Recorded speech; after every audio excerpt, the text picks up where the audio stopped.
we're going. Are you here by yourself? I am, yeah. Okay, thank you. Thank you. Is your head spinning just reading it? This is the hot.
Oh, you did?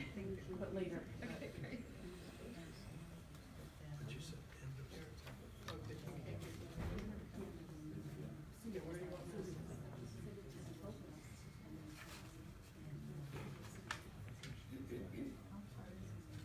I'll send it to.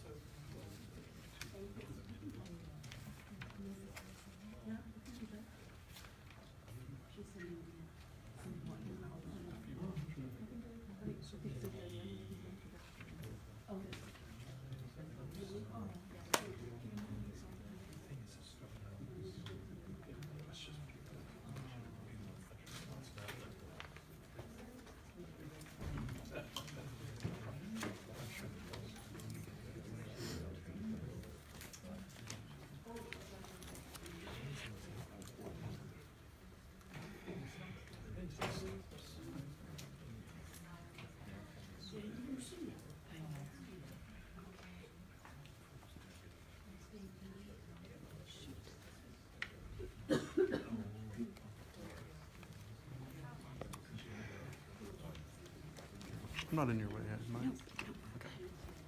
I? I will let you know if you are. Sure.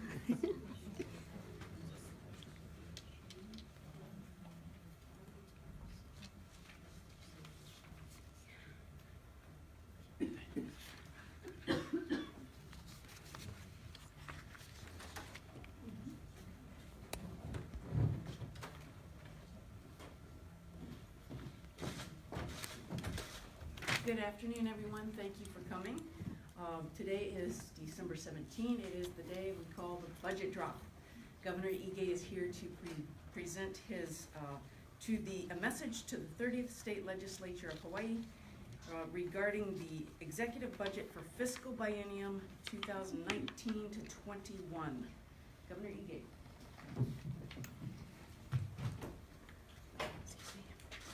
Aloha. Thank you for joining us this afternoon. 2 weeks ago in my inaugural address, I called for everyone, individuals and groups, those in the public, private, and nonprofit sectors to come together, to work together to create a better Hawaii for the people of Hawaii. Oni like kako. At that time, I said we would offer my goal-specific ideas as part of the budget process and the state address in January. Today, I am offering my executive biennium budget for the fiscal biennium 2019 to 2021. Proposals in the budget build on the momentum we've achieved in many high-priority areas, such as public education for our children and the University of Hawaii, affordable housing and homelessness, our Sustainable Hawaii initiatives, which really commits to transforming our economy and protecting the natural environment that are so important to all of us here in the islands. We also will be making significant investments to support our economy, especially through a capital improvement projects budget, because we know it creates jobs for our community. And finally, we are keeping our promise to our public servants by investing in the entitlement programs, pension and health fund payments, the fixed cost of running government to ensure that all of our public servants will receive the benefits that they've counted on while working and serving the public in their retirement. On the operating side, the total operating biennium budget being submitted to the legislature equals $15.4 billion for fiscal 20 and $15.7 billion for fiscal 21. That's all means of financing. For the operating budget, the general funds request is $8.04 billion in FY20 and $8.3 billion in FY21. General funds represent about 52% of the budget. Non-general funds represent 48%. And of the general fund request, 54% is for fixed costs, pension, health fund liabilities, debt service, and Medicaid, those programs that we are required to fund. On the capital improvement side, we do know that capital improvement projects have broad economic impact, supporting tens of thousands of jobs across the state. We've read in the newspaper and in the media about the declining construction activity all across the state. And we know that these public investments in infrastructure directly improve the quality of life here in the islands. And because of our strong budget and financial policies, we have the state's highest bond rating ever in the history of the state of Hawaii. And I believe this allows us to make much needed capital improvement investments at lower cost to taxpayers over the long haul. So the CIP budget being presented is a total of $2.02 billion in fiscal 20 and $1.48 billion in fiscal 21. So a total of just under $3.5 billion over the next 2 years. As you know, we have been watching the revenue projections carefully through the first half of the fiscal year. We do know that revenues have been erratic and running under projected amounts over the first 5 months. We have watched the revenue into the state each month bounce and lag the projected revenue projections of the Council on Revenue.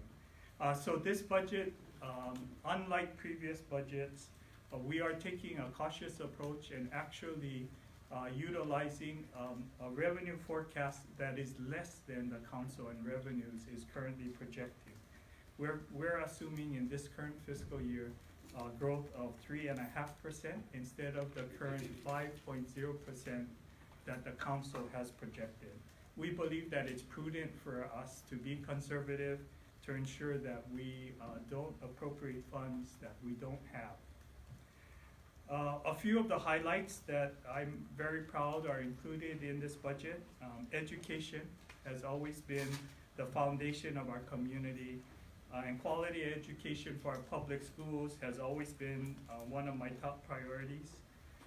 We do know that education can significantly impact the future of their students, and I think most importantly, especially for immigrant families, it can improve the quality of life and change the status of their families. So in education, this budget reflects an increase in the funds that go directly to the schools, $3 million more in fiscal 20 and 21 for the weighted student innovation fund, really empowering schools and looking for ways that we can encourage innovation in our public school system.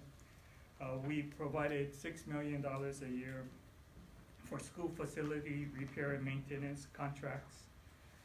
Overall, the capital budget for our public school system reflects $400 million, the largest part of our GO bond appropriation in capital improvements. And this will allow us to make investments in equity, health, and safety.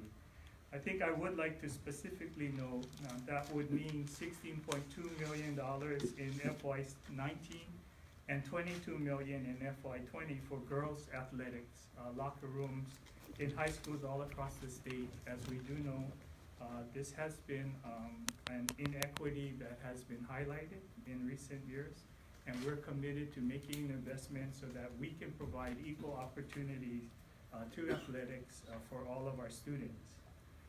We also know that early learning is critical to a child's success, and we have been moving forward in providing early learning opportunities for our citizens. This budget reflects making better use of facilities in existing public schools. We'll be expanding the pre-kindergarten program in our public schools by adding 22 additional classes.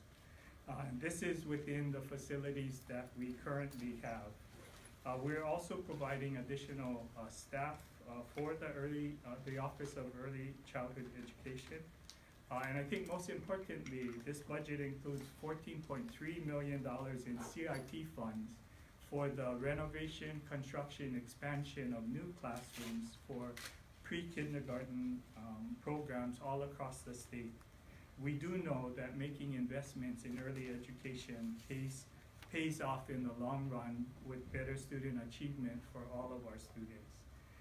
This budget also continues our efforts in two very, very important programs which really provides better access to quality higher education in our community. We are providing additional funds for the early college program in our public school system. Once again, we're committed to ensuring that every high school student has the opportunity to take college level courses while they're still in high school. We've seen tremendous progress of the program, and we want to ensure that every public high school has the opportunity to offer the early college program. And that requires an additional $700,000 in each fiscal year of this operating budget. And we've included $19 million in fiscal 20 and fiscal 21 for the Hawaii's Promise program. As you know, we started the Hawaii's Promise program providing the last dollar grants to all students who qualify to ensure that cost is not a barrier to higher education. This request would expand the early Hawaii's Promise program to all campuses within the University of Hawaii system. So we're expanding to all of the four-year campuses, West Oahu, UH Hilo, and UH Manoa, to ensure that none of our citizens would be prohibited from pursuing higher education because they couldn't afford it. This budget also makes an investment in our graduate students at the University of Hawaii. Throughout all of the system, we're adding $2.1 million for graduate assistant stipend increases in FY20 and $2.2 million for FY21. You know, we do believe and support our graduate students, and this is a specific investment in their future. We've also included $128 million in CIP funding over the 2-year biennium to modernize and improve statewide facilities for the University of Hawaii system. And this includes $14.5 million in CIP for deferred maintenance at the community colleges statewide. Housing and affordable housing and homelessness continues to be a priority that is strongly reflected and supported in this budget. It's the greatest need that I've heard all across the community statewide, being able to assure that our residents have access to affordable housing is fundamentally important. In working with the legislature, we have been funding housing projects for the last 4 years, and we continue to move forward in planning and building affordable housing projects. I would like to note that in the 3.5 years that I've been governor, we've funded 21 affordable rental projects through the Rental Housing Revolving Fund, which is the same number of projects as funded to the 2 previous administrations. And we look forward to making increased investments in affordable projects all across the state. This budget includes $315 million for housing over the next 2 years in CIP funds. And that includes deposits to the Dwelling Unit Revolving Fund, $50 million in FY20 and $25 million in FY21. And Dwelling Unit Revolving Fund allows us to make infrastructure investments in roadways, sewers, water systems that enables affordable housing projects all across the state. And it does include, as recommended by the State Action Team on Affordable Housing, affordable rentals, $100 million in CIP funds in both FY20 and FY21 into the Rental Housing Revolving Fund. This would allow us to continue the momentum of developing affordable rentals all across the state. The budget also includes $20 million in FY20 and FY21 for the Department of Hawaiian Homelands to invest in infrastructure development projects to enable more homesteads and housing for the Hawaiian Homelands programs. We know that producing more homes will have an impact on in our battle on homelessness. And we believe that the budget being presented to the legislature will help us accelerate development of affordable rentals as well as affordable housing all across the state. On homelessness, as you know, for 2 consecutive years, we've seen a decrease in the number of people experiencing homelessness.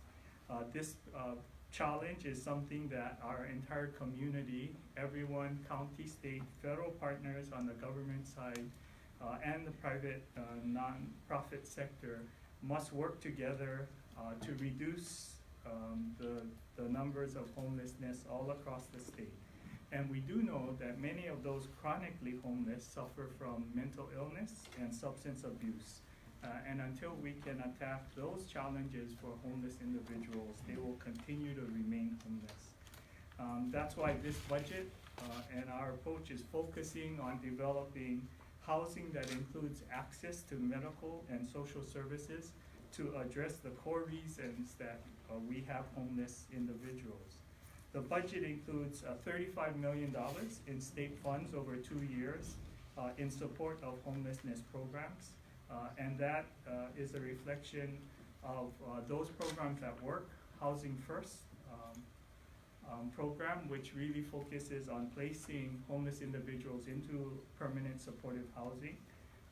We do have subsidy programs to encourage and keep those who are on the edge of homelessness and prevent them from falling into homelessness by providing them support before they lose their housing.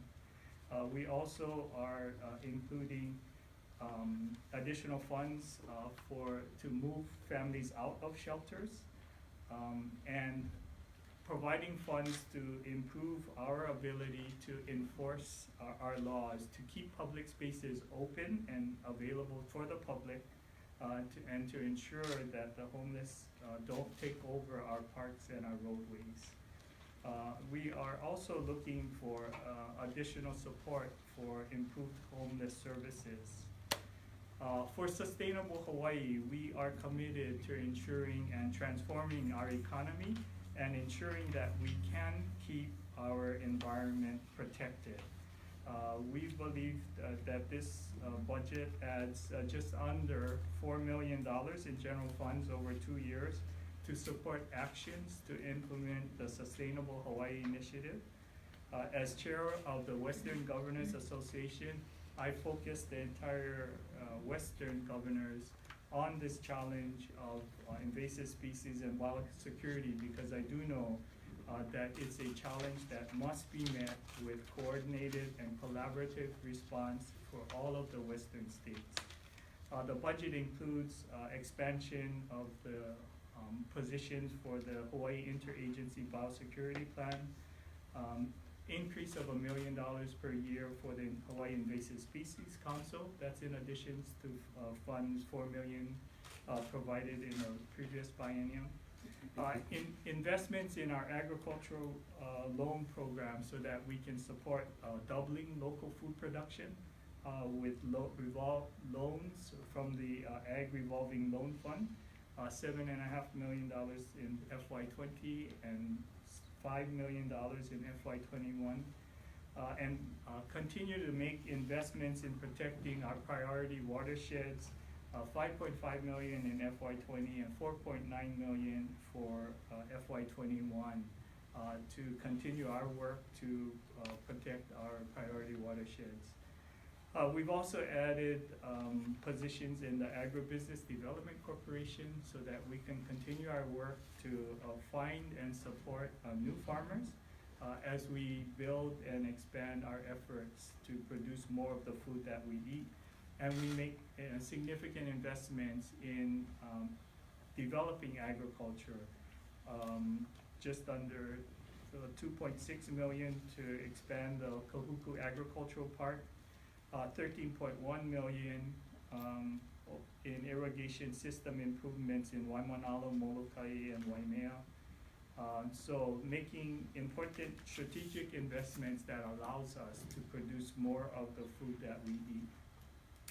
And just a couple other parts of the budget that I think is important that I just wanted to highlight. We have seen an increase in the number of natural disasters that we are responding to. And so we are increasing the amount of funds, asking for $5 million in total for the major disaster fund, so that we would be better able to respond to emergencies and disasters. This budget also includes the staffing and support required for the state hospital facility. As you know, providing a state forensic mental health facility has been a priority of this administration. We are well on our way in constructing that facility. This budget requests 12 positions in FY20 to begin to staff that new facility, and 139 positions and $9 million in FY21. We do believe that the Hawaii State Hospital is an important piece of improving mental health services in our community, and we intend to fully fund the requirements of that facility. We also have included in this budget a number of projects that continue our investment in modernizing state government, information technology infrastructure in state government. The budget includes tens of millions of dollars in both years of the biennium to invest in modernization projects throughout virtually every department. We've made significant progress on tax system modernization, which I know most of you are aware of, but we also are looking at financial management systems in highways and a number of other improvements, workers' disability, the employment retirement system, the EUTF, all are seeking to make investments in their IT systems, and this budget includes funding for many of those projects.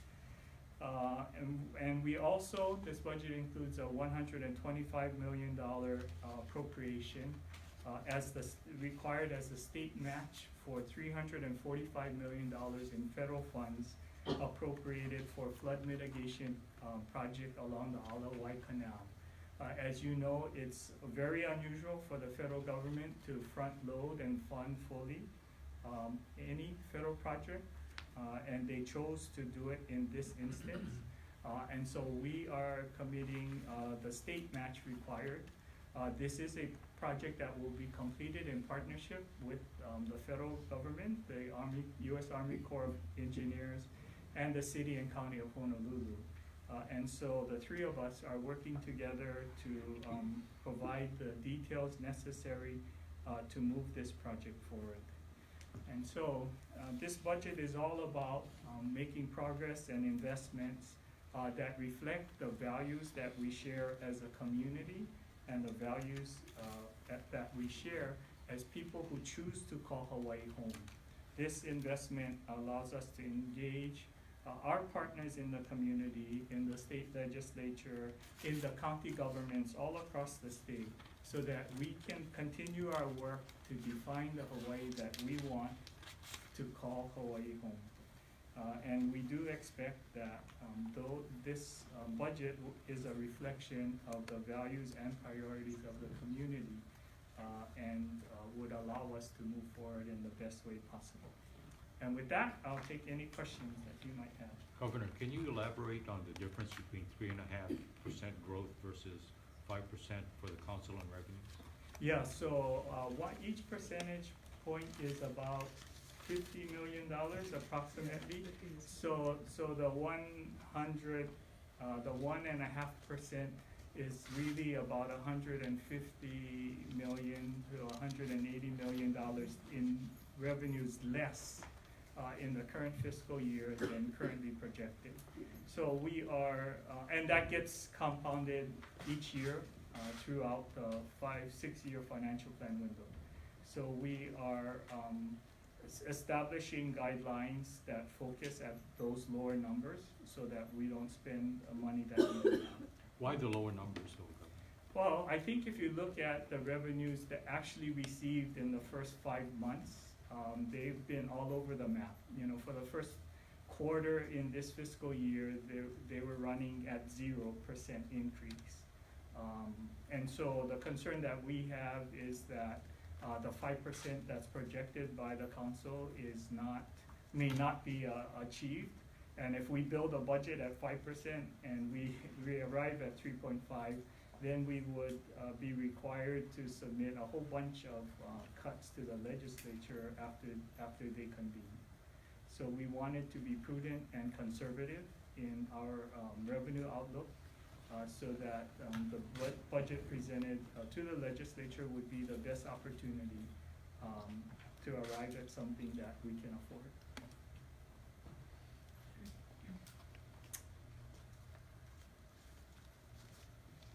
Any other questions? Governor, could you elaborate on the 139 additional employees at the state hospital that, could you just, why so many more employees are needed and?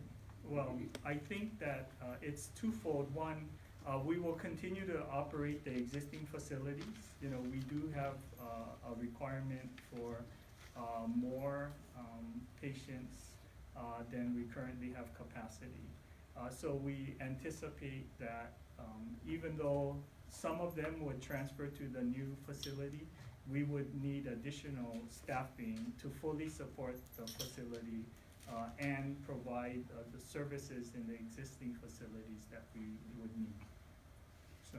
And also to clarify on the Alawai Canal project, if that $100+ million isn't allocated, that will mean that we lose all the federal funding? Yes, the city and the state have to come up with a funding plan that meets the requirements of the federal match. And so we are working with the city. You know, we're looking at what costs will be apportioned and borne by the state and what costs would be taken by the city. And so certainly, that's our current estimate of what the state would be required to fund. You know, obviously, as the project gets implemented, we'll have better numbers and better ideas about what would be required. And so we'll make adjustments. Now, the $345 million from the federal government is already appropriated. And so we do know that between the city and the state, we would have to come up with at least $125 million. I know that the city is working through, and we are working through to see which portion of that would be funded by the city. And has the city offered up any of that? Well, we actually have had preliminary discussions. You know, part of the projects identify acquisition of lands, for example, that probably would be most appropriate for the city to fund. And so I think what we're working through, the Alawai watershed is 11 projects that have been identified by the U.S. Army Corps of Engineers. And we're going through each project individually and identifying the cost that the county would bear, and then the rest of it the state would pick up. Are you continuing efforts to cool off schools? Yes, I mean, we do have, the budget does include significant funds for investment in equity facilities as well as other projects. As you know, we went to lump sum budgeting for the capital improvements budget of the department. They have a number of priorities that they'll be funding, you know, and that is an ongoing program. You mentioned pre-K Yes. learning in the program, and you mentioned it having positive effects on learning later. What are you basing that on? Well, I mean, I think we've seen a number of studies that show investments in early education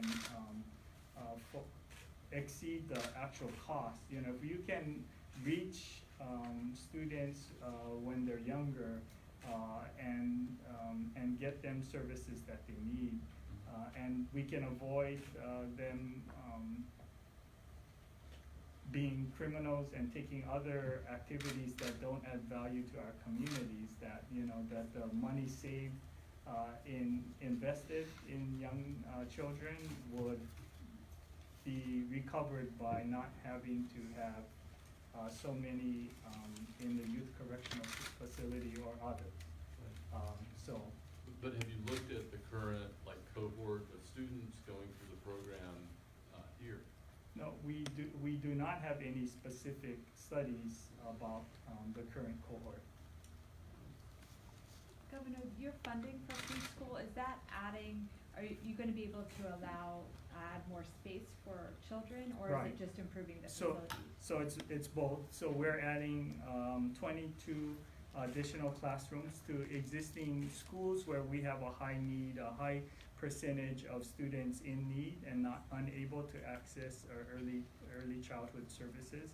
And so those are schools that have or will be reallocating current classroom space so that we can begin to provide those classrooms in the next school year. In addition to that, the 14.3 million allows us to make investments so that we can build new or renovate existing as we are committed to providing more early childhood education, especially for those most needy students in our population. And is there an estimate on how many new kids that could serve? 22 is 440 new kids. I think the current count is 520. So Governor, you also mentioned that 54% of the budget was for fixed costs. Does that increase your discretionary spending? No, I mean, I think we're being smart and strategic in our discretionary spending. You know, we are investing in those programs that are in the high priority areas like homelessness and other programs, education, because we do know that they are long-term investments that improve quality of life for our community. So again, we are looking at expanding the budget in a cost-effective and strategic manner so that we don't overexpand government, so resulting in layoffs or reductions of force. Is there money in this budget for relocating OCCC? I know that's a priority of your administration, but we also have a task force report coming out that has been skeptical of whether we should be investing a lot of money into relocating it. Certainly, there were funds provided in the previous biennium budget that is for the studies necessary to move the OCCC project forward. So we continue to execute. We just completed the environmental impact statement, but there are a number of other planning activities that we are undertaking so that we can move that project forward. So Okay. there is no specific request in this biennium that would be required. Isn't the $5 million that's allocated in here for planning how you would raise money to move the prison? There is funds provided that have been provided in the past that will continue to move project forward to look at alternative ways to finance the measure. We do know that the cost of financing, as I said, the budget reflects $3 billion in CIP through all methods of funding, and obviously the bulk of that went into real priority areas like public schools and the university and housing as we try and build affordable housing. So we do believe that it would be a challenge to fund a new jail facility based on general obligation bonds. So we are definitely looking at different models of public-private partnership that would allow us to move forward. And does the budget assume any tax increases, like gas tax or carbon tax? This budget does not include any tax or fee increases. Obviously, those would require legislation, and I'll be providing more details in the state of the state as we announce the legislative package, which supports our initiatives. All set, everybody? Thank you very much. Thank you. Thank you.